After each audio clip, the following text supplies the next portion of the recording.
welcome to the Friday, September 24th edition of the Clemson Dubcast. Beautiful weather. Wow, fall is here. Outstanding. Clemson on the way to Raleigh. First game at NC State, fourth game of the year. Expecting a bit of a shakeup on Clemson's offensive line this weekend. We got much more on that at TigerIllustrated.com. Plus, as always, the excellent recruiting intel from our Paul Strelo. Never a better time than now to subscribe, TigerIllustrated.com. My good friends Blake Smith and Brooke Archenhold have been part of the podcast since the beginning, way back in August of 2018. They have an accomplished team of personal injury attorneys at Parham, Smith, and Archenhold based in Greenville. They are Clemson people, and their skillful attorneys have decades of experience in complicated litigation matters, taking a special interest in medical malpractice, nursing home abuse, and neglect, car accident cases that have left the individuals involved in serious trouble. For a free consultation at Parham, Smith, and Archenhold, call 864-990-4581 or online at parhamlaw.com. That's PARHAM law.com. Football season is grilling season, and Jack Oliver's Pool Spa and Patio is South Carolina's premier source for the big three: Weber, Traeger, and Big Green Egg Grills. Blackstone Griddles, too. I'm Jack Oliver. Grill all your tailgate favorites to perfection with a premium gas, charcoal, or pellet grill, then top it all off with something sizzling from your Blackstone griddle. For grills, griddles, patio furniture, hot tubs, and saunas, shop in store or online at Jack Oliver's Pool Spa and Patio, Forest Drive in Columbia, and jackoliverpools.com. Another loyal supporter of the Dubcast is Blackacre Law Firm in Greenville, a subsidiary of Parham, Smith, and Archenhold. Blackacre helps South Carolina residents achieve their dreams of home ownership by providing experienced professional representation for real estate closings. Attention to detail is crucial in real estate law. Blackacre is committed to making sure nothing gets by them preparing residential or commercial closings. Blackacre also offers estate planning services for their clients in the Greenville area. Find out more about Blackacre at 864-326-3507. Okay, catching back up with Mickey Plyler on how to navigate things when you're a sports talk show host in Clemson and Clemson's offense is playing, let's just say, a bit less than what the standard has been over this brilliant run over Dabo Swinney in recent years. And then we're going to get the pulse from up in Raleigh with NC State. Joe Giglio, longtime Wolfpack observer, beat writer, all that stuff. He's a radio personality now. Looking forward to that. But first, Mr. MP, Mickey Plyler. Here we go. Okay, joined by Mickey Plyler, who is it, I don't want to be unfair to your listeners, but do you feel like a babysitter sometimes? Well, I keep my son every day from 10 until 4 till my wife gets home. But I joked the other day with my producer. I said, I babysit, and then I go home and keep my son. No. On a serious note, and you do this, you and I talk about this off the air a lot. It's dangerous to talk down to your constituency and to your listeners, the people that are listening to you. It's very dangerous. I don't want to do that, but because I want to admit, too, that you and I we don't know all the ins and outs and all the answers. Matter of fact, we know maybe there's a lot of listeners or readers that might know more than us. But to me, the frustrating part of this week has been the revisionist history, or just people. I know you're frustrated, and you need to be frustrated. I get that, but don't say ridiculous stuff. Don't point the arrow in the wrong direction, in my opinion. Does that make sense? Yeah. What ridiculous stuff like what? Well, I had a guy on my radio show this morning tell me that the pick six on the Georgia game was a screen pass, and everybody knew a screen pass was coming because the plays are predictable. Where obviously it wasn't a screen pass. Or texture saying that Robbie Caldwell is too old, he needs to go, and then two texts later to go, our problem on offense is inexperience with CJ and Tyler Grisham. Like, it's either one or the other. Or thinking a line of they didn't make any halftime adjustments when they really did make halftime adjustments. One of the narratives now is that the offensive line's tipping every single play. Well, there are plays which they actually run out of a 2-point stance, and there are plays where they actually pass out of a 3-point stance. And they've got, I don't know. Here's my point, Larry, is that are there issues? Yeah, tons of them. But we as fans, I think, and as media members, this staff has proven through winning championships and breaking records that they're equipped to hopefully fix whatever the problems are, much more than we are, and us pointing fingers and blaming and having people fired and all. To me, that's the frustrating part, and that's the unfair part. Criticism, fair play, all day long, but unfair, unjustified, or revisionist history, to say, I got a lot of this. Tony Elliott stinks. He's terrible. Well, they've broken every offensive record, and they've won more games and won more championships. To say that the guy doesn't know what he's talking about. So then the counter-argument to that is, well, he's had generational talent. Well, when's the last time Nick Saban didn't have generational talent? Or Urban Meyer or Ryan Day or Lincoln Riley. I mean, last time I checked, John Wooden won because of Bill Walton and Lou Alcindor. Mike Krzyzewski won because of having great players. I don't know of a single coach at any level that wins without great players. So, I don't know. I just say that I'm all for fair criticism. I'm just not for revisionist history and then unfair criticism. But that's a fine line we walk in our field of taking blame and yet criticizing our listeners, our readers. I don't want to criticize listeners or readers, but also don't want to be unfair to those what they're saying. Right, and a disclaimer before I say what I'm about to say is you're exactly right. I mean, it's nothing personal. It can't be. You have to have thick skin when you're interacting with listeners or subscribers, and I just more look at it as, hey, this is a conversation. It's like we're at a bar, Right.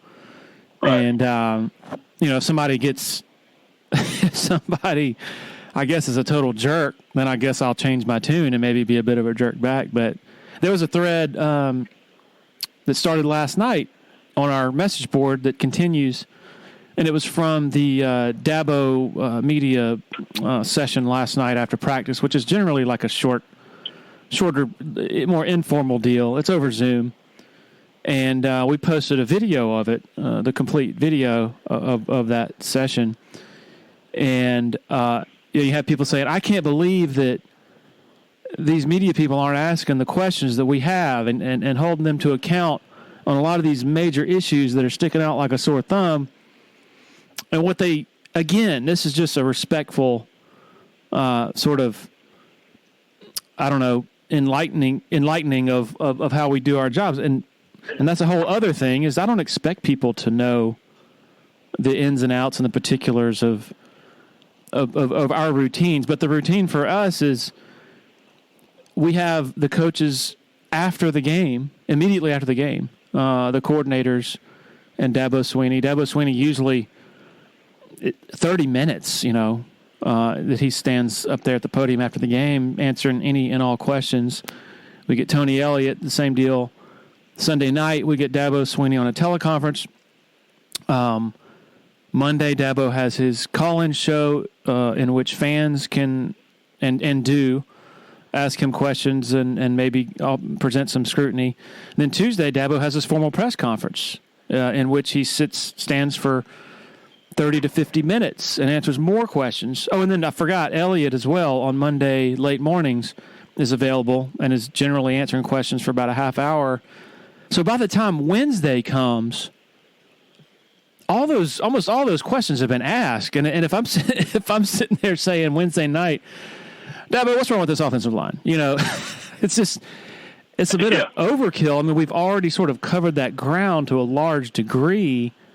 And so by that time, we're trying to find more questions to ask that are usually, a more secondary level because a lot of that ground has been plowed. So, but my point in response to this is, hey, I think and tell me if you agree with this, and I don't know how much you've watched or listened to Dabo and Tony over the last couple of weeks.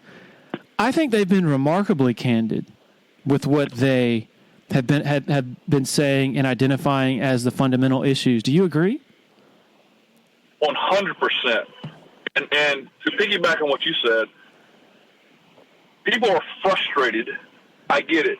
But also, we moved the goalposts in our arguments because the same guy that says that we need to ask these questions, I saw on your site, and I got a couple of these text messages on mine, is that why would, on the Lynn J stuff about him saying he was in the doghouse, why would he come out in public with this? Well, he's either he's forthright with his information or he's not. I had guys this week several people this week that took, in pitting Lynn J versus CJ's doghouse. CJ Spiller, one of the most impressive athletes we've ever had, one of the most popular athletes we've ever had here. I had several fans this week criticize CJ and take Lynn J's side. And again, I don't know. You and I are privy to some information that a lot of, and we're not going to get into that. But my point, even if I didn't have that information, I'm going to trust Dabo Sweeney, Tony Elliott, C.J. Spiller in this case. They have all the information. They know much more than we would know. But for a fan to go, well, they were wrong by doing this. Well, I don't know, man. I'm gonna go with the guy who has more information than they would have on that. And even on the bigger picture, Larry, maybe there are issues on offense, and maybe they don't get them fixed the entire year. But through 3 weeks, this staff has enough equity in my mind by winning 6 straight divisions, 6 straight ACC championships, 6 college football playoff appearances in a row, 4 national championship games, 2 national championships, and broken every single offensive record that you can break. They've got a little bit of equity built up. That where do we get in the world where you can't have a bad game or bad day or even a bad year? Where do we get to the point in time where all of a sudden now you don't get to make a human mistake? And I'm glad that I'm not judging that, and I'd imagine that, again, I hate talking down to listeners or readers, that most of us are probably pretty glad that we aren't judged the way that we judge others. Yeah, and, something that kind of startled me, I don't want to say startled, but definitely got my attention was Sunday night. Like some context here. You remember Reggie Herring, obviously. Oh, yeah. Do you remember, I don't know what the year was. You can maybe give me the specifics, but at some point, I guess they had been drilled by Florida State, like 54 points or something. And he was getting hammered by the fans. And finally he said, look, we got who we got. I don't know. Do you remember when that was, or was it multiple times, I guess, during his tenure? I don't know. No, I love Reggie. I hadn't spoken to him in a couple of years. I need to get back in touch with you, reminding me of doing that. One of my favorite Reggie Herring stories, quickly, we can do this in the podcast form, I guess, was, he was an emotional guy, man. And that bald head would turn red like Yosemite Sam's face sometimes, right? And so I had a book on one point. I was on, at this time, I think I was in the afternoon, and they were practicing in the afternoon at those times. And, man, I got a phone call from Reggie one morning, and he blistered me. He said, man, I heard on the radio, somebody told me that you said that we're blitzing at over 70%, and we're only blitzing at 35%, and whatever it might be. We're way too aggressive, blah, blah, blah, whatever it was. And I went, no, Reggie, that was actually a caller. Man, and he pushed me up and down. I went, a caller said that. I took up for you saying that those aren't the facts. He goes, oh, man, that's what my wife said. I'm sorry. You have a good day. That's great. Anyway. Look, Shane Beamer did that this week. Remember when one of the reporters asked him about what was Georgia's defensive line been able to do to you, and he went, man, they got a bunch of great players. And that baffled look on his face, like, I know you saw the videos, like, well, they have great players. Well, no, the funniest part of that, that was a wonderful response from Beamer because, and I'm going to get back to my initial point on the Herring thing in a minute because, yeah, we're definitely going off rambling here, but which is fine. It's a podcast. And it's me who is known to ramble. But the question, oh, man, nothing personal against the media guy who asked it. I think he writes for the State. But the question was, hey, Coach, what was it that Georgia was doing that was giving your offensive line problems? And it's like, I tweeted that video, the snippet from that, the exchange. And I said, that's a lot like saying, hey, what exactly was the great white doing to make it hard for that seal to swim? Like, if you watch nothing's wrong with, there are lots of stupid questions that get good answers, right? And I'm not asking media people to be, Ron Jaworski or John Gruden in their football knowledge, but anybody, an average person who watched that game, and especially somebody who's paid to watch that game, surely you're going to notice the freaks that Georgia has on the defensive line and at linebacker, and it's nothing schematic that they were doing. They were just overwhelming them the entire game. So, and that's basically what Beamer said, which was awesome. Yeah, I love the offensive line did. I got this. Here's what I got a few weeks ago. A quick little 5-yard out. This is a South Carolina State game. Guys in front of me are saying he's staring down his receiver, and so man, I can't do it. I supposed to go. First of all, that's a 3-yard out right there. I mean, so you're not trying to look a safety off on a quick throw, right? Right.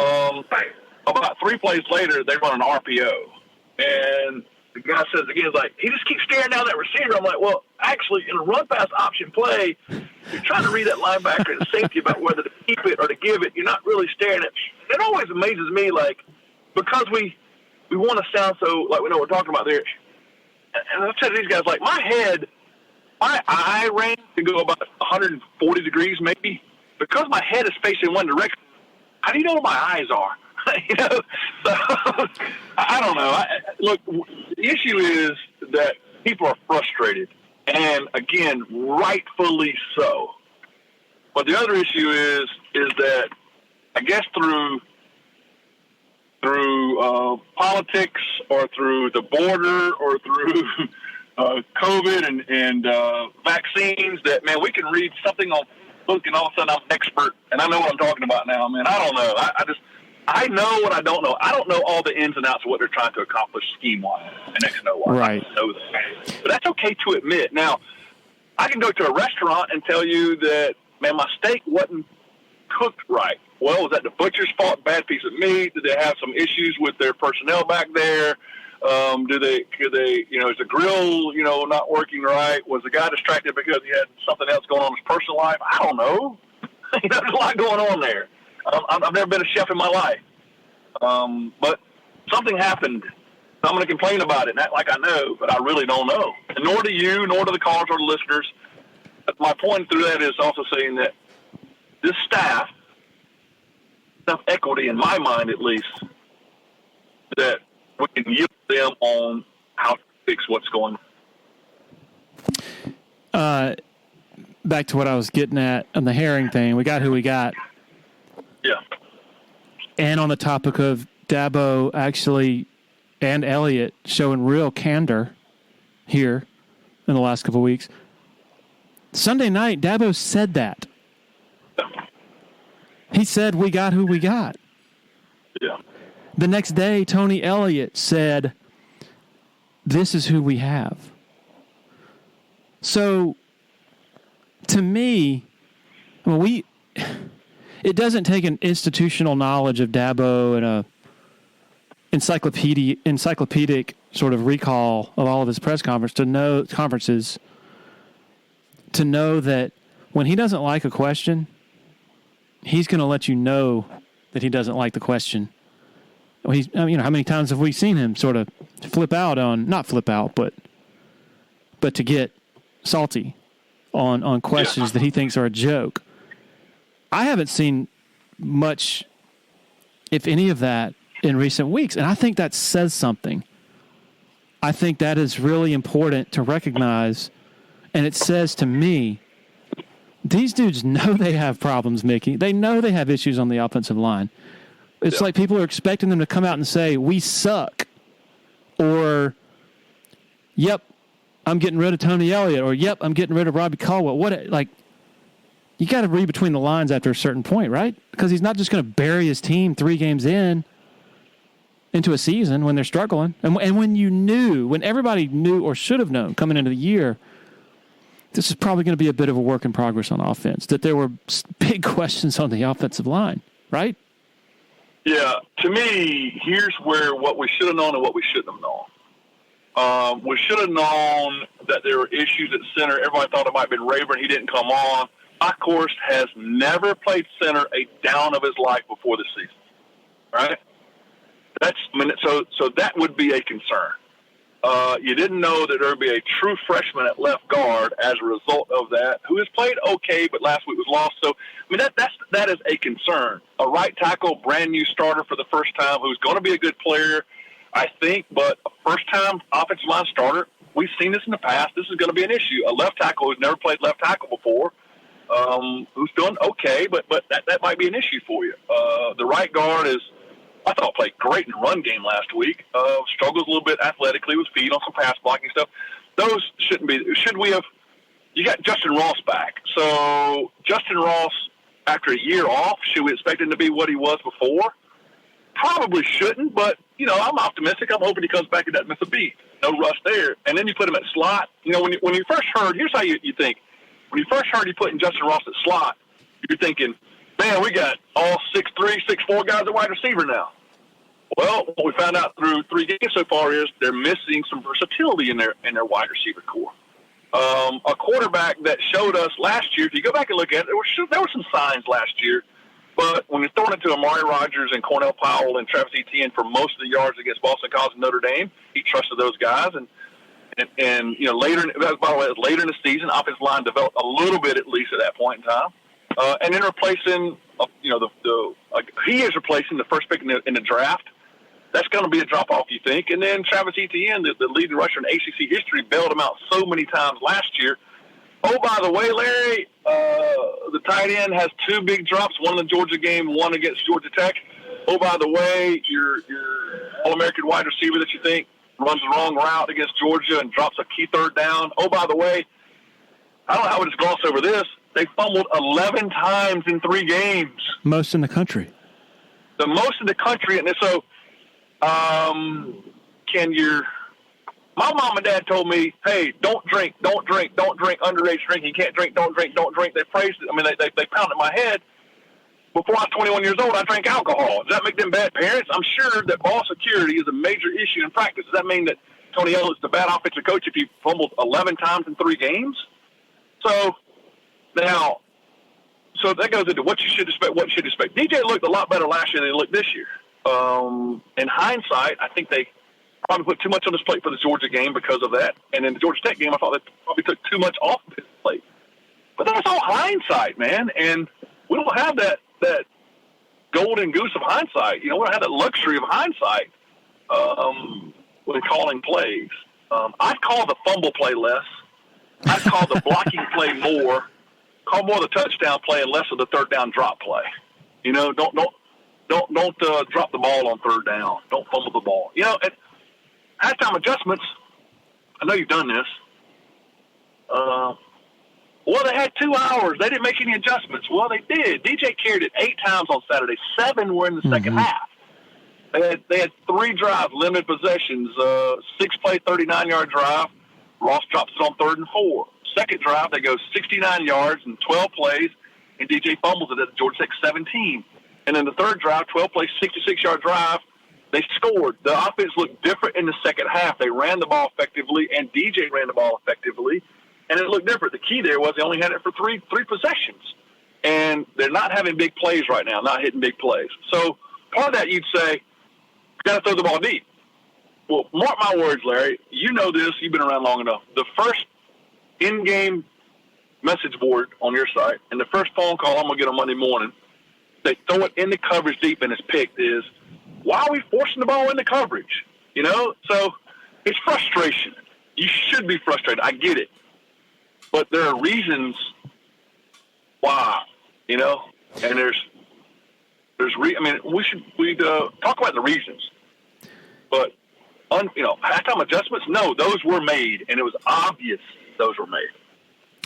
There is a list, in my opinion, of legitimate criticisms and questions. And I want to know what they did at the end of the game, man, to be not be able to take a snap under center. I get there early. They take snaps under center in pregame warm-up. I watch it. They do it.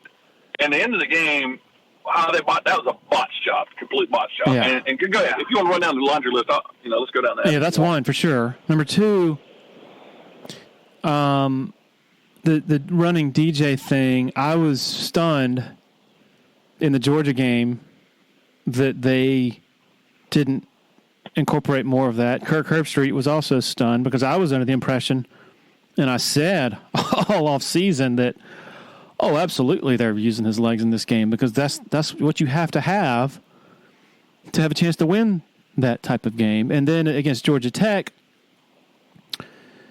it doesn't. It's only after that halftime adjustment that they start to realize, oh, we need to use him more. I think that's perfectly reasonable to question. Another thing is the offensive line depth. I went back and listened to Dabo. This was 9 days before the opener, 9 days before the Georgia game. And he was asked, how many guys do you feel like you feel confident throwing out there against Georgia on the offensive line? And he says, I think we got 9 guys today that I feel good about. I think they're very functional, and I think we're right there at 10 or 11. We've got a 10th guy that's kind of right there. Might not be quite ready where we need him for this game, but he's right there. And we've got an 11th guy that I think is pretty close too, so I feel pretty good about it. Okay. I can't really figure out why he was that bullish on their depth at that point because, I mean, yes, injuries have played a role in chipping away at their depth, but most of those injuries came well before he said that. John Williams out early in camp, Taquan Johnson out before camp. I guess it was Trotter. Can't remember when he broke his hand. Might have come after Dabo said this, in all fairness. Dietrich Pennington missed like 2 weeks of camp with an injured foot, I believe, before he tore his ACL against SC State. So do you think it's fair to look back and say, come on, maybe he shouldn't be that optimistic about his offensive line depth publicly 9 days before the Georgia game, saying that he's comfortable putting 5 of his depth guys out there and possibly 6? Well, Dabo is going to err on the side of optimism. That's who he is. And to me, that's refreshing. But, yeah, I didn't have a lot of confidence in those guys. I will say I thought the Pennington injury was big. You and I were at practice. I got to watch more preseason practice. I had a staffer come up to me and go, watch 59. That's a football player right there. Yeah. And so I think that by the end of the year, Pennington might have been started or at least at some point in time playing a lot more. The Trotter injury is big for him because I know he's not big enough, but technician-wise, what they're being criticized for right now about assignment-wise and technique-wise, he answers that. Now, is he big enough to move Jordan Davis? Not sure if he would have been in that one. But the big thing there, I think, is – and you're right, he's too optimistic. I get that. But the big thing there is that you only had the ball for 3 drives in the second half against Georgia Tech. So your offense is not like it's you had 28 plays – 28 plays in the second half. So, and it's a 7-3 game for most of that, right? So, I don't want to play worst player in a close game. The difference in this year and some of those previous years is they were blowing people out and able to play a bunch of guys. If you're only going to have the ball for 28 plays in the second half, I don't see, trying to build depth in a close game, and trying to build depth with not having a whole lot of snaps in there, They had so many against Georgia, and they had so few possessions against Georgia Tech that I'm not going to play a lot of guys then. I get that. Now, which leads to another question: do they need to go back to using tempo? Because they are not getting a ton of offensive plays right now, and maybe tempo would help that. Right? Does that make sense? Yep. And, the thing is, I went back and watched the game again on Tuesday and Wednesday, and I had a much more positive take on the offense than I had walking away from the game. And I think a lot of it is sort of tainted by, when you can't even take a knee on the last play and you fumble into the end zone, it's like, oh, my what more can this offense do wrong? And so you walk away largely sort of shaking your head over that, and that sort of influences how you view the rest of the game. But the offensive line played better in the second half. There were more holes. DJ on third down, if you take away his 2 missed throws early to Ngata and EJ, Yes. On third down, he played really well. I agree. And this is against a defense that was throwing all sorts of third down looks at him. They were all standing up and moving around, and that's difficult to diagnose. And then Shipley, I mean, my goodness, what a player. Like, that guy, the yards he was getting, they weren't from holes. They were from pure instincts and speed and explosiveness and ability to get yards after contact. You agree with all that? That you can see the building blocks, even on a day when you score 14 points, which is just crazy to think about. You can see sort of the formational sort of building blocks being laid there, with DJ sort of showing more emotion, Shipley also, and then just the increase in production.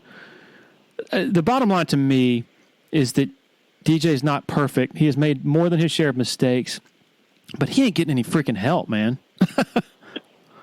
Yeah, so a couple things there to hit on. I agree with you. There were a lot of positives, and Dabo said the same thing. Now, the end of the game tainted that, and so you're right. You walk away from, first of all, the weather delay was ridiculous, and they botched the entire weather delay, in my opinion. But besides that, so you're there all day long, and I texted you during the game when Clemson's offense is more threatening than this storm right now. That was a great line. Much bigger threat. But so yeah, you walk away from that. But Austria, I had him on my show this morning. He made a great point that in those blowout games, there was a lot that went wrong, and there were some issues in there. But when you're winning and things are going, and even when you weren't blowing people out because you blew somebody else out earlier in the year, you go, well, this defense did that. We were young and turned it over. We had some drops and we fumbled the ball a little bit, and we're going to be okay. This team hadn't had that offensive success yet, so it kind of it paints progress. Things are never as bad or never as team, and there's a lot of covered for the issues they might have had. But when Trevor Lawrence has covered them up, and Deshaun Watson covered them up, and Travis Higgins covered them up, and T. Higgins has covered them up, man, that's a good, it bails you out of a lead. Mickey, you're breaking up a little bit on me. It's clicking in and out. I'm sorry, man. I'm sorry about that. That's all right. I'm not sure that they had other issues in the past, but the personnel is the issue to me right now. Now, I'll say this too, Larry.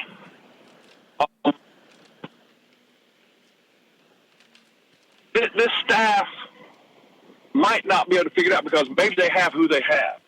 I don't think this is an easy fix, though, do you? I think there are glaring issues that might be year-long issues because of personnel. With that said, I'm sorry, go ahead. Yeah, my answer would be yes. All right, with that said, we always do this, and I don't want to sound like Tommy Bowden because my father lost this weekend and Joe Paterno lost this weekend. But pay attention, man. If you just pay a little bit of attention, Ohio State gave up over 500 yards to Oregon, who got outgained by Fresno State the week before. Ohio State just gave up 503 yards to Tulsa and was in the fourth quarter or 5 minutes ago in the game, or 3 minutes ago in the game. It's a 7-point game with Tulsa. Why? Because all three linebackers graduated, 2 defensive backs, 3 defensive backs graduated, and you lost a really good edge rusher as well.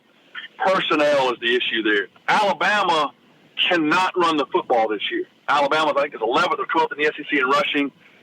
They got outgained by Florida with Emory Stinking Jones at quarterback, 245-91 on the ground. Why?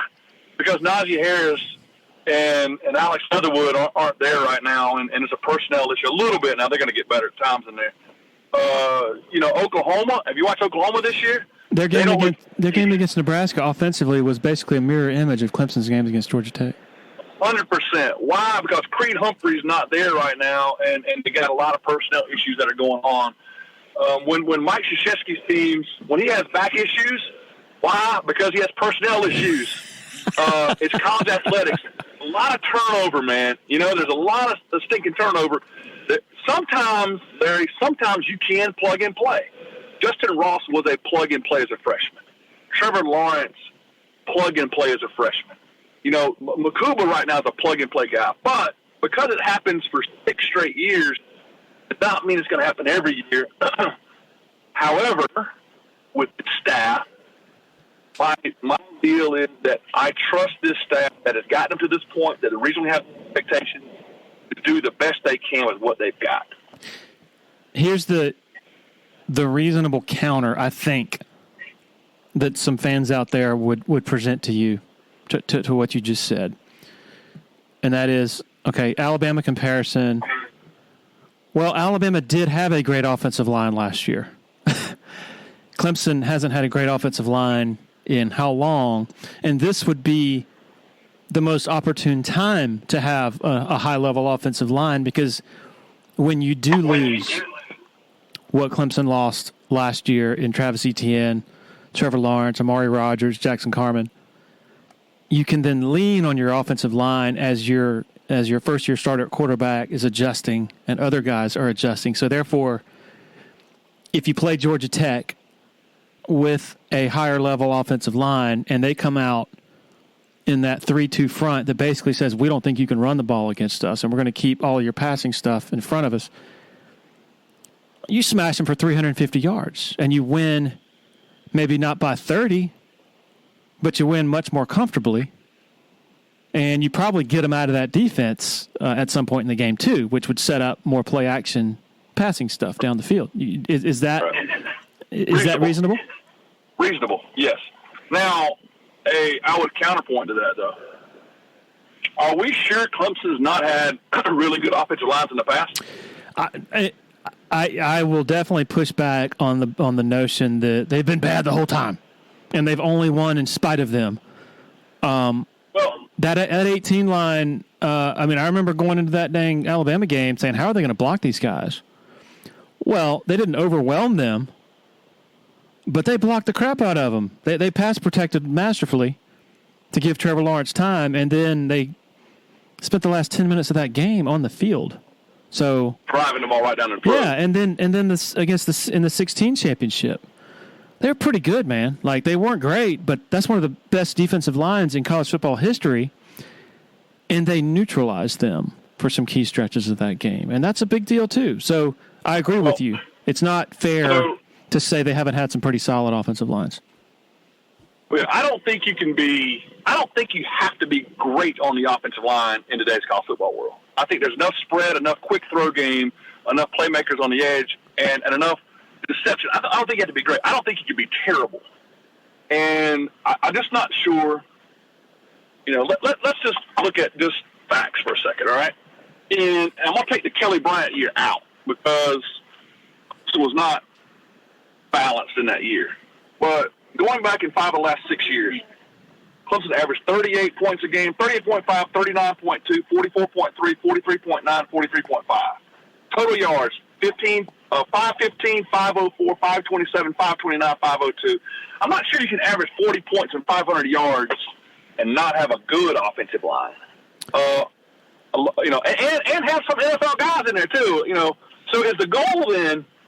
And by the way, winning national championships. Right. Is the goal to have a great offensive line, or is the goal to win and to score points? How do you measure an offensive line? I would say part of that would be, we have the metrics. Pro Football Focus is crazy in how we do some of that. But I would say I would measure my offensive line. Part of it is, what are your goals? Win games, score a bunch of points, get a bunch of yards. Well, they've broken every school record in points, yards, and wins. And so I'm not sure Clemson has been bad on the offensive line in 5 of the last 6 years. No, it feels like the correct or reasonable take on the offensive line is they've been pretty good until the last season plus, when last year 0 depth, 0. This year so far. I mean, just the mere fact that you have to play a freshman at left guard who is simply, it's not fair to him. I mean, Devin said that last night. Like, the fact that you're in that predicament. So, in other words, I think it feels like things have come to a head with this offensive line in the last couple of years. It has. I agree with that. But even then, even as bad as, and they weren't good last year, right? They broke the school record for passing yards in a season per game. They only played 10 because of COVID in the regular season. But they threw for 349 yards, which is the school record. And, a different way of getting it done, I get it. So the great offensive lines in college football right now, Alabama is one. I would dare say that Alabama, part of that, I had a text today say, why don't people run too high against Alabama? Well, they do, but then Najee Harris goes off and destroys you with Alex Leatherwood blocking for them. And so people forget, Alabama is a balanced machine through all that, and they're going to make you pay for whatever you give them. Is Wisconsin a great offensive line? Because last year Wisconsin averaged 25 points a game. The highest they've averaged in the last 7 years is 34 points a game. Wisconsin still has not averaged more than 469 yards a game in the last 7 years. And Wisconsin, as great as that offensive line is, the last 2 years, 346 total offense and 433 total offense. Was Notre Dame a great offensive line last year? I probably think they, I would say they were with NFL draft-wise and who they're putting out. The numbers at Notre Dame wasn't putting up offensive numbers like Clemson's put up. So is the goal? Let me give you Notre Dame quickly. 33 points a game last year, 449. Notre Dame and Brian Kelly has not averaged 500 yards a game yet. Has not averaged more than 36 points a game. Georgia recruits all 5 stars on the offensive line. Let me remind you that Georgia, 32 points a game, 30 points a game, 37 for 1 year, 35 for 1 year, and Georgia has never averaged more than 465 a game under Kirby Smart. So is the goal to have a great offensive line, or is it to score points and get a bunch of yards? Clemson's done better than almost everybody in the country in those two things, and better than any team in Clemson history in 5 of the last 6 years. And we should also point out, in fairness, none of us went into this season thinking that this offensive line was going to be great shakes in the first 3 games. Right. It was not a surprise to see them struggle against Georgia. I remember going into that game saying, even Tony Elliott went into that game saying, we're not going to be able to run the ball conventionally. We're going to have to figure out ways to get to the outside. And yeah, but you don't run the ball. I had a Georgia call to me. Georgia Greg called myself and a great player. He says Clemson's not going to run the ball on the outside. And the reason he said that is, my goodness, look at Tyndall chase the football down. And look at Dean chase that football down. And Anderson, man. I don't think you run the ball on the perimeter with the University of Georgia. No. Maybe jet sweep-wise, maybe. I thought Georgia did a great job with Cook because Georgia does not have a natural inside receiver like an Amari Rogers, like a David Scott, Ray McCall. They don't have that. Cook ran that. Say that again? I said they put Cook in the slot and ran the jet sweep with Cook. Yeah, because they didn't have any other healthy receivers. They were all yeah. Yeah, no doubt. Another point to all this is we're 3 weeks in, and things can change between now and October, November, and case in point, sort of the national discussion about the state of college football just in the last 3 weeks, Mickey. In the opener, it's so Alabama thrashes freaking Miami. Clemson and Georgia have a low-scoring game. And I remember reading at the time, it's, oh, God, here we go. It's same old. Nobody's close to Alabama. And we really need a 12-team playoff. This is an existential crisis because this Alabama death march just continues. Nobody's going to stop it. And now, 2 weeks later, the story is, oh, man, what's wrong with all these elite teams that are struggling?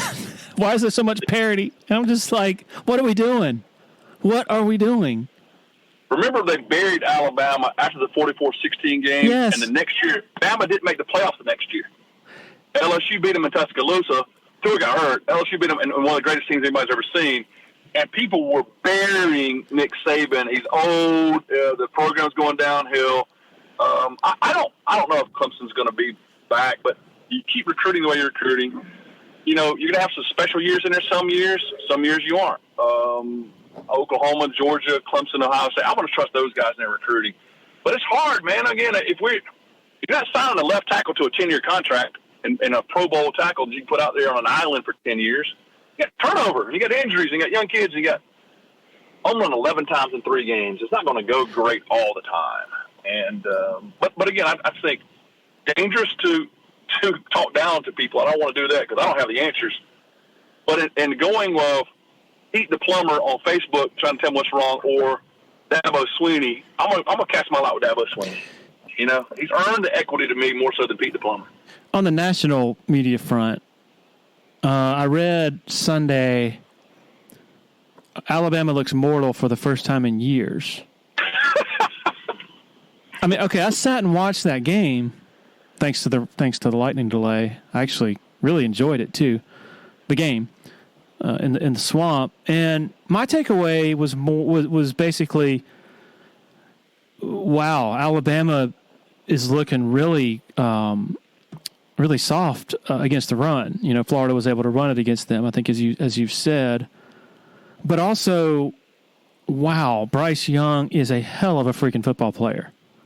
Yeah. The way he managed that game and sort of felt it, you know, in his first real test, you know, in a super hostile environment. But I did not come away saying, oh man, Alabama's looking mortal for the first time in years. Like, where does this stuff come from? Because I'm not a national media person. I don't follow Alabama super closely, but I know off the top of my freaking head that a year ago, 3 weeks in, they had given up 700 yards to Ole Miss. Yeah.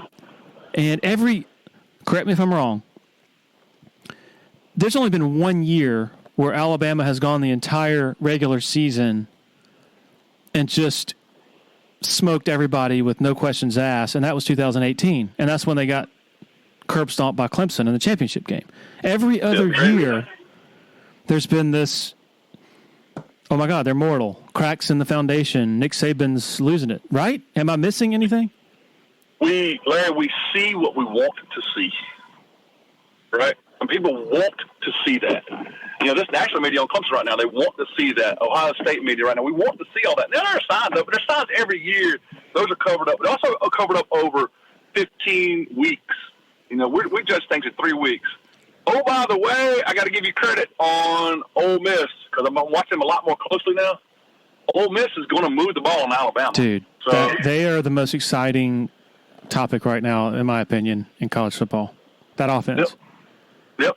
They're going to move the football in Alabama. It's going to happen. So whatever, break out that storyline you had this time last year when they put up 600 and something, whatever against them, it's going to happen again because they're just that good. It's a long season, and there's a bunch of injuries and transfers, and now we got to do that. But now there's all kinds of things that are going on. So let's see where they are. Part of the reason why Alabama has been the king and Clemson been so good and Ohio State been so good is their C games win where other C games lose, and everybody's going to have C games.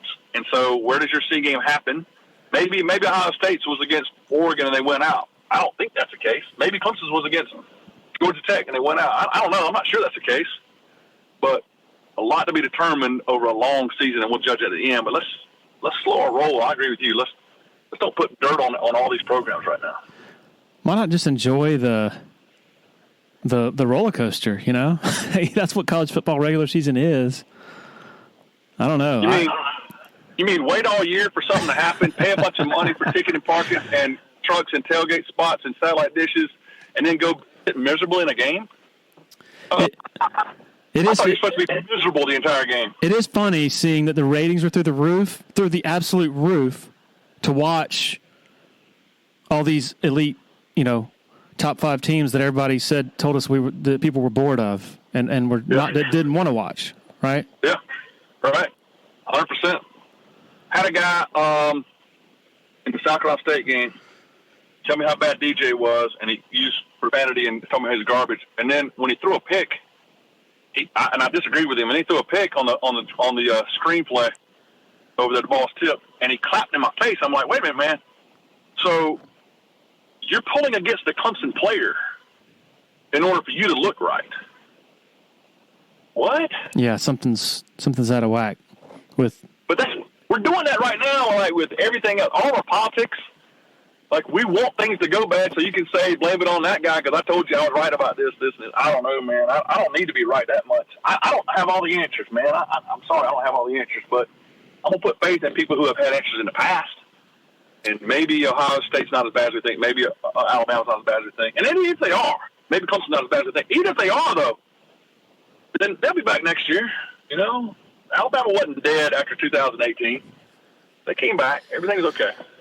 Well, you got to go. I just want to close. You had that great line when you sent me the text about Clemson's offense being more dangerous than Lightning, and I didn't think of this line. I didn't think of this line until after I sent my story. That's the way it always works. But I should have led my story with Lightning didn't touch down, and neither did Clemson's offense. Oh man! Hey, but on that one quickly, all right? All right. I'm familiar with that Lightning system because I play golf at the Walker course. And however they set it, 8 miles, 10 miles, 12 miles, whatever it is, Lightning can hit 8 miles out on the east side of the golf course, and the storm's moving east. And there's no threat of it. We still got to wait 30 minutes. And if you notice the wording on the screen about the ask and stuff like this, the way they word their stuff, it's so lawyer-driven, man. We're so scared somebody's gonna sue you. Like, I can make this. I stayed in the stadium. They couldn't make you leave. There was no threat of anybody getting hurt Saturday. Finish the halftime, adjust then. Because it might be Lightning on Lake Kiowee or in Anderson does not mean anybody was any kind of threat. I know you got to get a lot of people out of there. And I know people have different circumstances, and safety's paramount. But I'm not going to get struck by lightning. I hate lightning. I'm scared of lightning. There was zero threat to anybody to get struck by lightning Saturday at that football game. And that leads to even more frustration. And maybe part of the cause why we've been such on edge all week long, maybe. Anyway, common sense might prevail at some point in time. Yeah, maybe. I think one of the problems with most lightning storms are moving, And that one didn't move. That one was just sitting there. It was really strange. So it was like But it also didn't move towards the stadium either. Right. I mean, there was no lightning anywhere near that football stadium on Saturday, or those tailgate spots on Saturday, or on the offenses, or on the offensive side of football for either team on Saturday. Hey, we did a whole podcast, didn't mention anything about special teams or defense, huh? Pretty crazy. Yeah, I know, man. I know. Hey, man, thanks for joining us. Really appreciate it. I always enjoy. I hope I don't pull your ratings down too far. If you're in the Eastern Midlands and PD area and you're in any way interested in buying and selling a home, commercial property, land, need to consider reaching out to Uptown Realty. They're based out of Sumter and run by a friend of mine, Patrick Enzer, big Clemson guy, used to cover the Tigers in a newspaper capacity, longtime supporter of Tiger Illustrated, longtime listener to the Dubcast. The home buying process should be an enjoyable experience, so let Patrick and his staff do all the heavy lifting. All you got to do is pick up the phone and call 803-774-0435 or go to uptownrealtysc.com. Want to share a quick word about Founders Federal Credit Union? If you've been to a sporting event in Clemson, you've probably heard about Founders already. They are the official credit union partner of the Clemson Tigers. In addition to that, all Clemson faculty, staff, and students are eligible for membership as well as IPTAY members. Matt Gross is a proud Clemson alum and the vice president for the Clemson market for Founders Federal Credit Union. Matt's office is located beside the Walmart Neighborhood Market on Old Greenville Highway in Clemson. For more information, go to foundersfcu.com. When you're ready for a complete renovation in your home or business, open the door to more with Harris Home and Harris Commercial. Their local experienced team will totally transform any room space, from beautiful floor coverings to construction to finished details. Harris handles every step of your renovation process, whether it's a kitchen or living room or an industrial or educational setting, like some of the positively stunning work they've done at Clemson University. Go to discoverharris.com and experience a total renovation transformation from Harris Home and Harris Commercial. Solero Communications, formerly known as Tandem Payment, is a full-service integrated electronic payments provider powered by leading-edge technology. Solero provides a wide array of merchant solutions, simplified payments. They make onboarding, taking payments, maintaining risk management and compliance, and getting support quick and easy. At Solero, they're all about helping you achieve sustainable growth as a business. Taking payments isn't the only thing your business needs. With Solero's solutions, you can manage inventory, sell products and services via social media,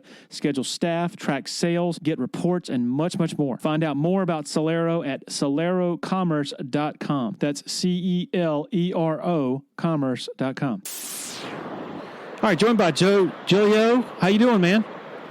I'm great, Larry. Appreciate you having me on.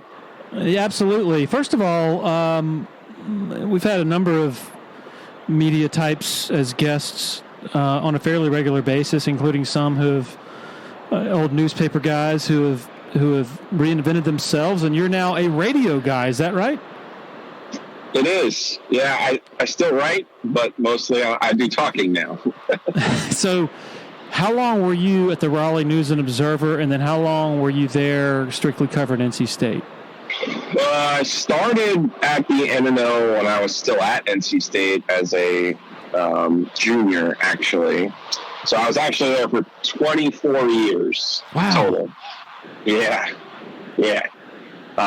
Worked at night, did agate, answered the phone, put the box scores in. Used to do like the ACC stats and box scores by hand, and just kind of worked my way up. And 04 is when I started really covering. Well, 03 football was Duke football. Really started covering the ACC, and then starting in 08, started covering NC State basketball, and then NC State football was added to that list in 11. And then what brought on the move? Was it something that you just decided to do, or was it the typical sort of furloughs or layoffs or things like that that brought that on? So there were 230 or so newsroom employees when I started at the News and Observer in 1995. And one of those other 232 happened to be my future wife. And then when I left in 2020, there were 45 newsroom employees. And one of them was my current wife. So we decided, it would not be in our best interests, as much as we have loved the paper and loved the business, and as much as it was a badge of honor to make it through all of that. We decided, hey, what else could we do?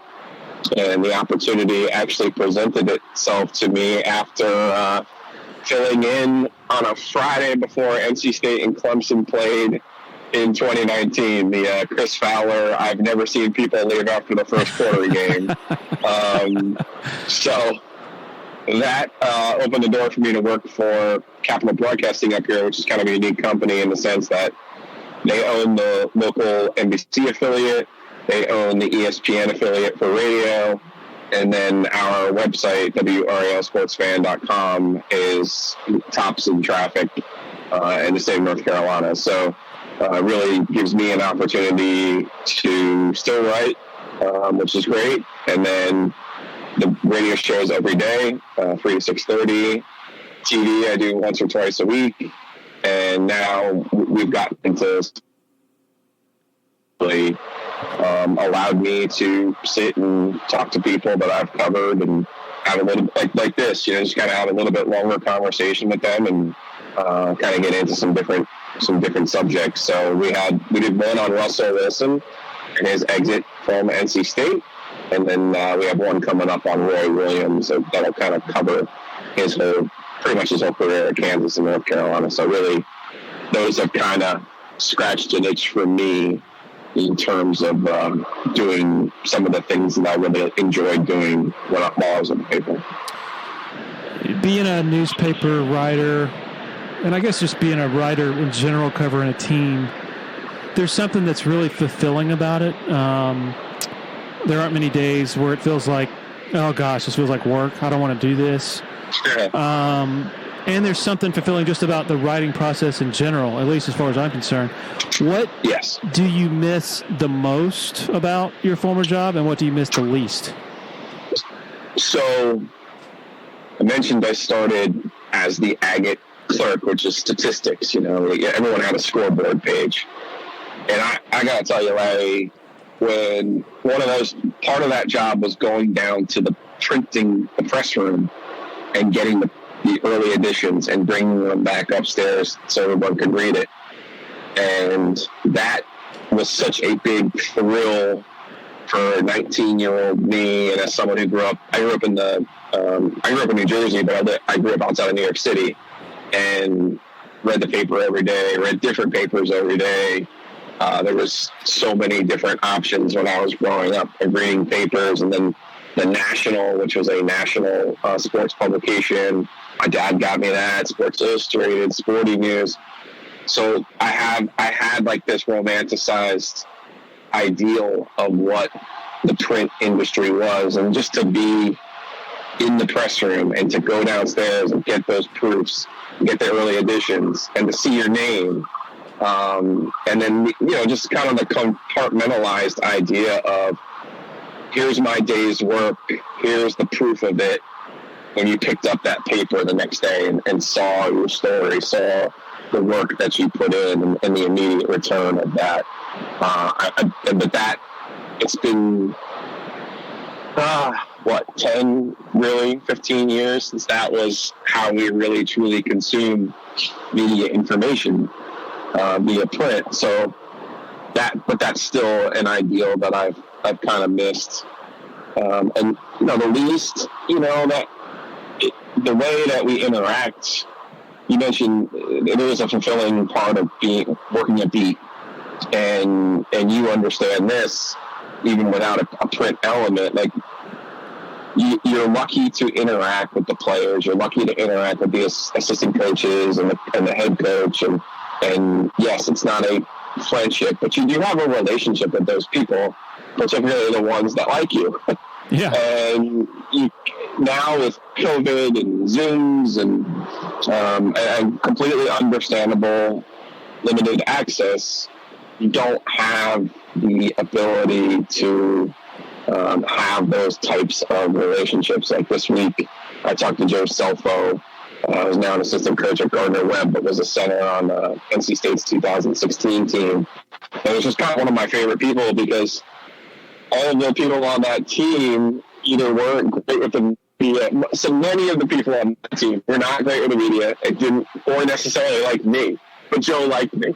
And so it became like every week we would talk because that was my guy. That was the person who helped me out. And you don't have that same ability, not just in my current role, but just because of COVID and because of how the protocols have changed, and quite frankly, because of how schools and professional teams view the media now. Like they don't really see a need for them. They want to control it themselves with their own social media information. Tell me if this makes sense. I mean, I was a newspaper guy too for 10 years. I also met my current wife at a newspaper at the High Point Enterprise in 1998. So I have an appreciation for them for sure. But it seems like we need newspapers both less than ever from the sort of practical element of it, but also we need them more than ever. Like, if you tell me, like, the idea of a newspaper in terms of, like, you get this one thing every day that has a digest and a prioritized digest of, okay, here's the most important thing on this front page of the newspaper, and here's the less important stuff on the inside, and then here's a sports page which tells you the most important sports thing that happens. Now there are just so many different elements of how we consume news that I almost would rather have, if you could tell me that I could get a newspaper every morning now that actually had the most current news in it in terms of, like, late last night, instead of nowadays newspaper deadlines are like 4 o'clock the previous afternoon or something stupid like that. Yes. But I would buy that because I want to wake up in the morning and read the news, but I also want a focused version of the news, if that makes any sense. Do you see where I'm going with that? Does that make sense to you? Yeah, and I think the most important part of the newspaper and however we want to refer to it going forward, right, the news media, it is the sense of accountability. And, we saw the value of that in these last 5, 6, 7, 8 years, politically, obviously. And no matter what side you're on, you got to try to keep people honest and keep them accountable, hold them accountable for their actions. And when there's not that independent voice and someone out there kind of keeping tabs and keeping score, we can kind of delve into the situation that we're in now, where nobody trusts anybody, and it's just all kind of this hellscape, which is unfortunate because, as you mentioned, it was nice to have that generalized information at your fingertips each morning. when I started, Larry, at the NNO, our deadline was 2:30 in the morning. God. And I would work, and that's how late I would work. We would wait for those West Coast box scores. And my last year at the NNO in 2020, the deadline was 5 o'clock in the afternoon. That is so sad. Yeah, amazing. So it used to be that a beat writer was just straight news, as far as no opinion, maybe some analysis, but it was left to the columnist at your paper to hold the coach to account, to call things like he saw it. In South Carolina, there were influential columnists in Charleston. Charleston had 2, Ken Berger and Gene Sapikoff. The state had a couple. Greenville News had one, and there were others that don't come to mind right now. In North Carolina, there was Carlton Tudor, there was Ed Harden. Yes. There were the columnists from the smaller papers who even had some influence. And now, in South Carolina at least, Sapikoff is the only one left that I can think of. And so it's sort of left to, I say that as somebody who, I write opinion also, so it's like it's a murky mix between, straight sort of coverage and opinionated coverage, but it's weird because it sort of compels everybody to have a take, and that's kind of dangerous, right? Yeah, that's where we are because of that lack of access, and that's what the schools have lost. I was the straight guy for 15 years, and that was my job, to give you what was going on without my thoughts on it.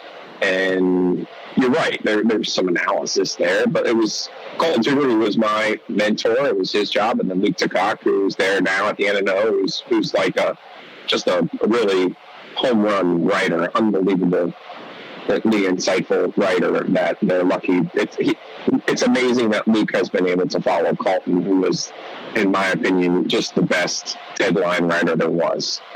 His brain was so sharp, it was ridiculous. The humor and the information that he was able to have at his command on a game's deadline was just remarkable. But it's all kind of changed, and we've seen with social media and the guy you cover is such a lightning rod in Dabo Sweeney that it's just unbelievable how things can be turned around and turned into something that half the time I'm just kind of like, was that really something? Even if you really want to start getting into Dave and NC State and Dave Doeren, it's like the laptop thing from 2017 where it was like Dave was pissed after they lost because that was their best chance to win the ACC championship in 37 years. So it's kind of understandable he would be, firing bullets after that game. But it was kind of like, all right, I just remember Tim DeRay was like, yeah, that was an intern, for the social media. And that should have been the end of it, right? But it just became like this weird storyline that was kind of magnified by social media and whatnot. But I'm sorry to interrupt, but just today or yesterday, the big sensation down here apparently was some commentator from Barstools or something. I don't even know his name. I'd never heard of him. I can't recite his name off the top of my head. He said, what is this with Dabo running down the hill way before his team, in front of his team? This is the story that is being ignored in college football. This is disturbing. And first of all, I'm like, okay, he's been doing that since 2008. So since his first game as interim coach. But second of all, why is this such a big, why are people so in a tizzy over this? Why do I even need to pay attention to it? Why do I need to opine on it when it's just some guy, some random dude I never heard of? So I didn't, and I haven't, and I refuse to, because who gives a crap? It's amazing, Larry, the number of times I'll get sucked in on Twitter to, a great example of these are those alleged polls or surveys, here's the best college town in each state. Here's the best candy bar in each state. Here's the best or you could even get more sports specific, like, here's the best offensive line in the ACC, and like somebody will say Florida State, and it's just kind of like, guys, their offensive line is awful and has been for 9 years. It's like, what are we doing? And then that's where I'm just kind of like, why am I even responding to this? So good for you. I saw Kelly Gromlich had something about it on Twitter this morning, and I was just kind of like, yeah, I mean, he's the coach. He runs out first. I mean, the whole team's behind him. I don't think he's going out by himself. But maybe I'm misreading that. But I think, and I'm guilty of this, Larry. People have Clemson fatigue. Yeah. Like I have it, not in a negative way. Like, oh my gosh, I hate Dabo and he does this wrong and Clemson's bad at. No, it's just a matter of, man, I'd really love to see somebody else, It's Sure. just like, but they've been so good for so long that's what comes with that territory, kind of like the Yankees or Alabama, the Lakers, or now Alabama, who honestly I thought they would go away, and Saban has just kind of figured out a way to reinvent himself on an annual basis with the coaching staff and just really. The recruiting that they've done really is just off the charts. Joe, what is your sort of finger on the pulse, sort of general view or feel for how Dave Doeren is viewed by the average NC State fan right now? I would say this.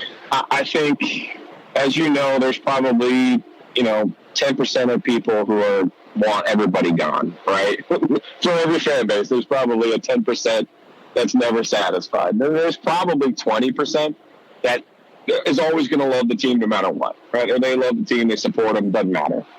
And then you have that other 70% who's kind of like, all right, last year, 8-4, went 7-3 in the ACC, had a bunch of problems, didn't have a quarterback. That was a really good year. And I think most of that 70% was I'd say all of that 70% was pro Dave after last year. Mm-hmm.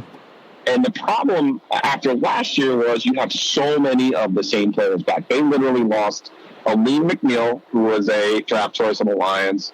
They lost Joe Sculthorpe, one of their offensive linemen, who was a good player, but not extraordinary.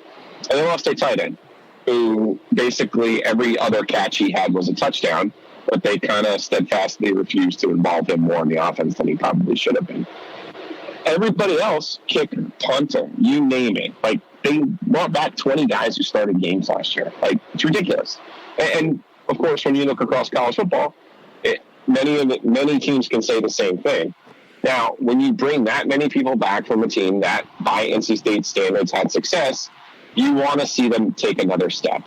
So I think when you consider that 70% portion of the fan base, after going into that Mississippi State game, even though NC State fans, most of them are programmed to understand that NC State can't have nice things, there was still this hope that, NC State could win this game because it's Mississippi State. It's not Alabama. It's not Auburn. It's not Florida. It's not Ole Miss this year, who I think's got a really good team. It's let's be honest, it's probably going to be one of the teams that finishes near the bottom of the SEC West. NC State goes there to give up the kickoff return for the touchdown on the first play of the game, kind of sort of recover, and then the thing falls apart in the second quarter. And I think from that point, I would say 50% of that 70% is now like, wait a second, what is Dave doing, right? Because if you can't win games like this, and he's been in that spot before. They played South Carolina in 2017 in a game to Charlotte that they lost. They went to West Virginia 2 years ago in a game that they lost.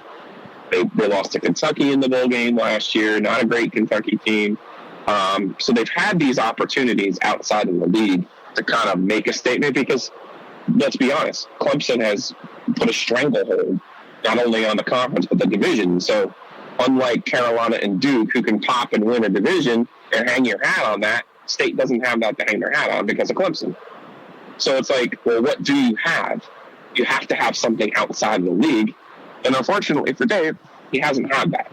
And I think the loss to Mississippi State is like a cumulative effect. It's not just the loss to Mississippi State. It's all of those other games that I've mentioned. So that doesn't mean anyone's ready to fire Dave Doeren. Don't get me wrong. He still does more good things than he does bad. But at some point, for his own sanity, I would believe, he's probably thinking, a couple of years ago, he turned down the Ole Miss job. He turned down the Oregon State job, and a bit of a mess, but he's probably thinking to himself, all right, well, what's my future, right? Because if going 7-5 and 8-4 isn't good enough, well, that's probably good enough for me to get another job somewhere. That's probably more of the thought process than Boo Corrigan sitting here going, oh, I'm going to fire Dave if they lose to Clemson, or I'm going to get rid of Dave because we just go to a bowl game every year and that's it. You know what I'm saying? Yep. I saw something going into this season. I forgot where. It was from an NC State media outlet. It might have been the Rivals site. And I don't know if this was reflective of just general sentiment, but somebody wrote that this looks like Doeren's best team. And yeah, I immediately was like, whoa. I was like, this might not be good, because I thought those 15, 16, and 17 teams were really good, like almost underachieved, in that they didn't get at least one of those wins over Clemson and had some losses where they shouldn't have lost based on that talent. So do you look at this team and say it could be his best, really? What's funny is I had some people who were within the program who were like, this is going to be Dave's best team.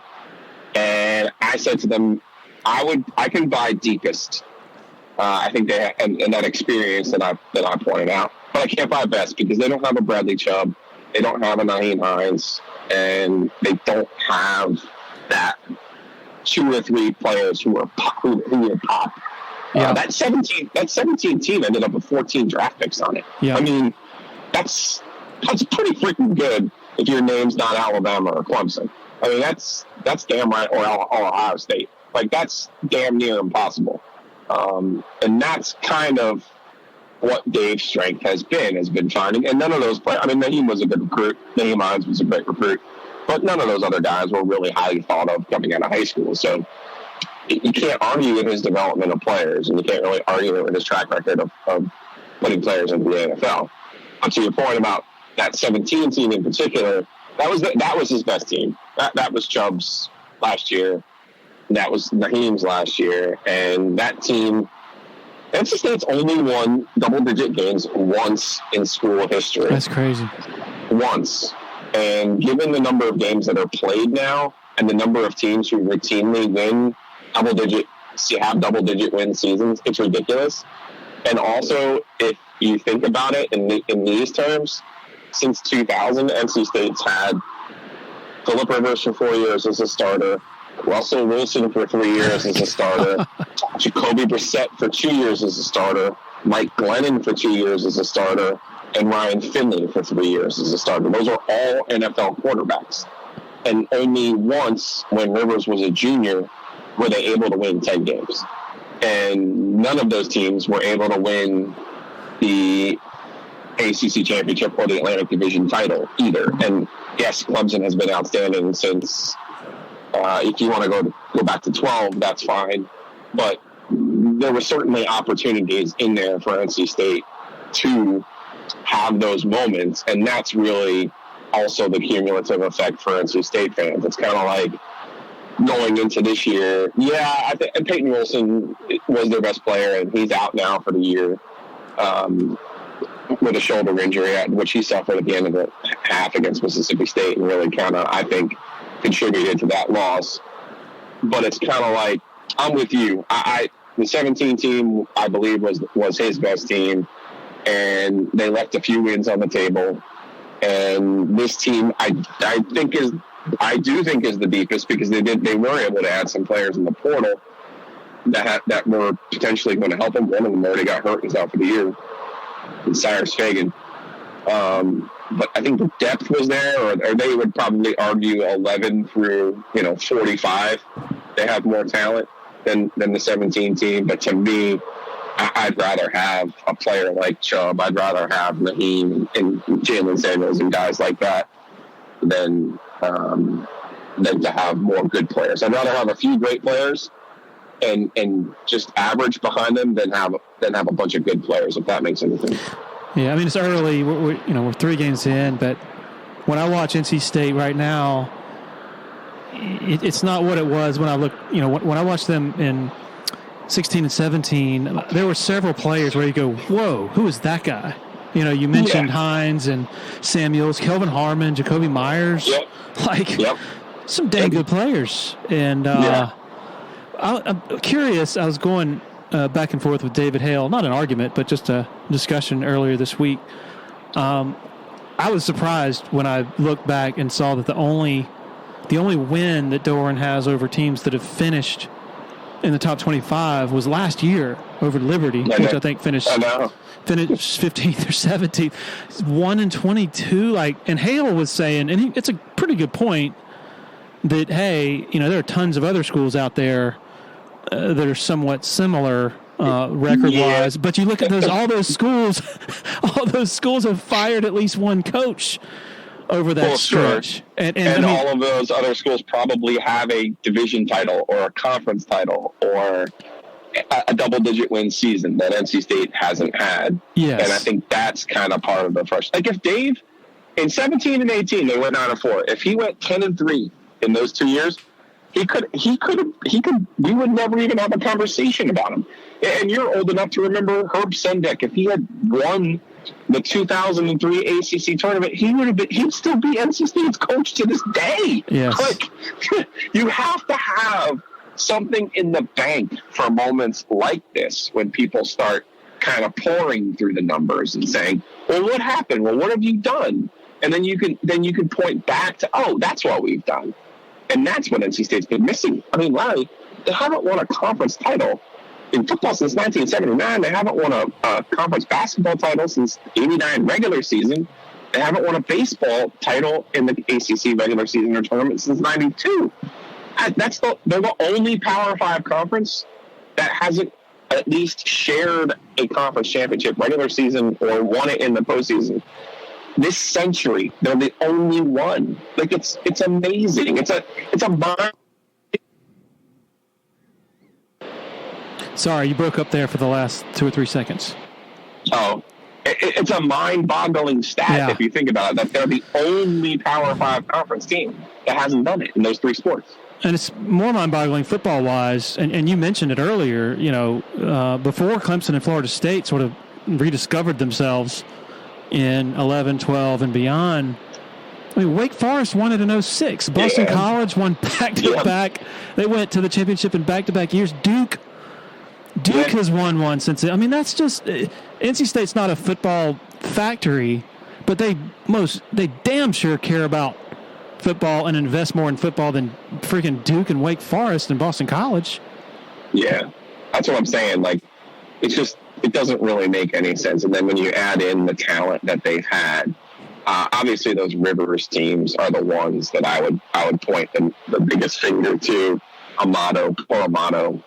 If you're not old enough to remember Chuck Amato, just watch Manny Diaz. It's Manny who coached for him at NC State. It's pretty much the same. You're looking at a team that had no discipline but had a bunch of talent, and you're like, what are they doing? I don't understand. It's almost like at NC State, as a football coach, you need kind of a force of nature type. Not a gimmicky type, but just somebody who doesn't have the personality of cardboard. I mean, and you look at Lane Kiffin, what he's doing at Ole Miss right now, and you have to, if you're an NC State, I mean, I don't know if this is part of the regular conversation, but I would imagine some NC State fans are thinking, man, what if we had that guy who's a force of nature as a personality and also a flipping genius as an offensive mind? I mean, that's the type, I think, that seems to give you a better shot than Dave Doeren, who just doesn't really seem to have the charisma or the type of leadership that people just players, coaches, fans want to just jump on and say, man, let's go. Let's do this. Does that make sense? Yeah, and don't forget Lane Kiffin's dad was NC State's coach in the early 80s. So, that ship has sailed. I think when he was on his rehabilitation tour at Florida Atlantic, that's where he was, right?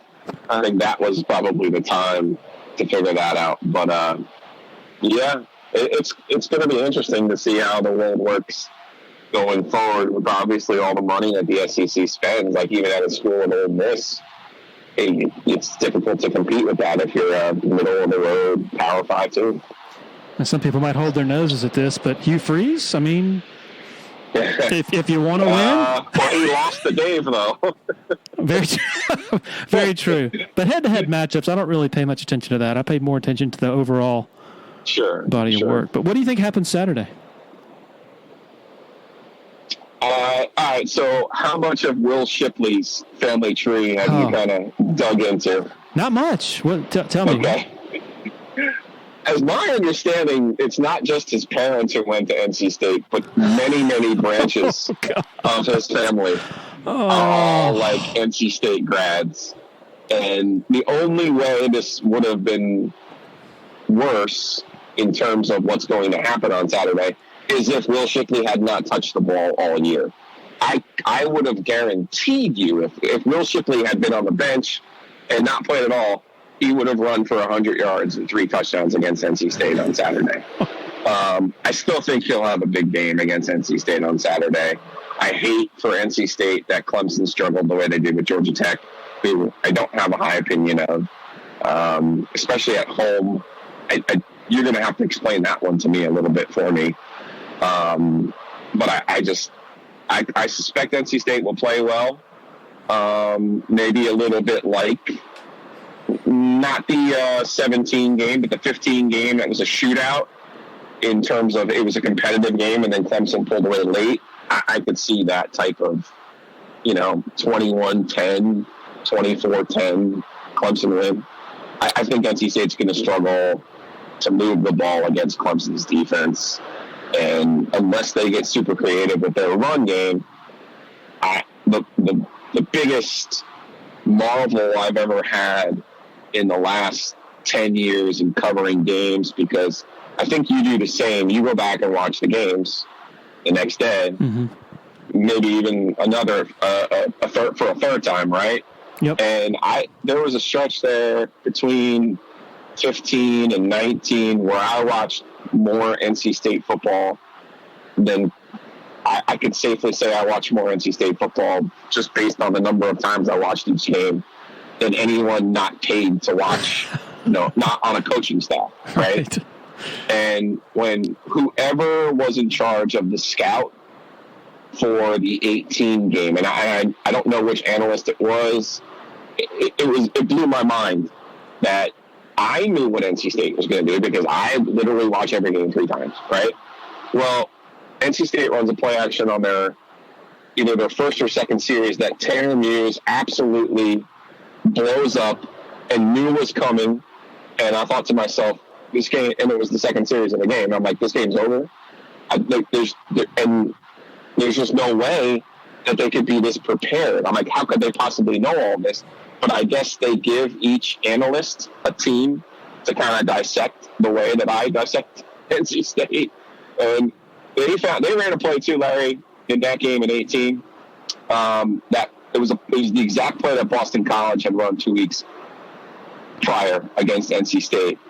And of course, Boston College's quarterback was not Trevor Lawrence and missed the throw. Trevor Lawrence did not miss the throw. Deep shot, they connect. It was either the first or second touchdown of that game. And I was just blown away by Clemson's preparation. And the way NC State right now with their tendency to run behind Ike Ekwonu, they either need to pull him or they need to run away from him, which doesn't make a whole lot of sense because he's your best blocker. But yeah, like you could tell even in the Mississippi State game, they were looking at it like, verse 79. Okay, that's where they're running. So I know Clemson, James Skalski, and Nolan Turner, those guys will be really prepared. Joe, thanks for joining us, man, especially on short notice. Really appreciate you sharing your time. Absolutely, Larry. Appreciate you having me on, and hopefully we can do it again sometime. All right, two great guests there and great conversation. Really appreciate Joe and Mickey for joining us. Appreciate the support of our 7 very loyal sponsors. And last but most, thanks to all of you for hitting play every week. Really appreciate it. Everybody have a great and safe weekend. Cheers.